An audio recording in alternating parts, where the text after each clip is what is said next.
This is Dr. Scott Boden, and I wanted to show you some pictures of a patient of mine named Ben, who's a young man in his early 30s who's an analyst. He chose an FUE procedure, meaning taking the hairs out from the back one by one, so that he would have the flexibility of as short a haircut as he wants.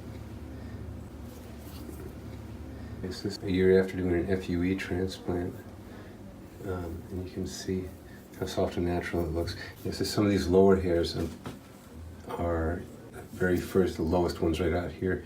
These are not transplanted, but everything above it has been transplanted.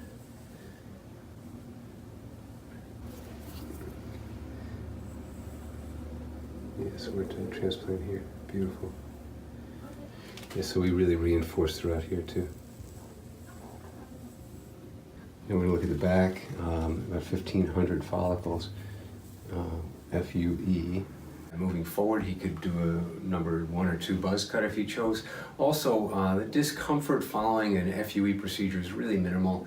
Other than a short haircut, he was comfortable and able to go back to work within 4 days, I think.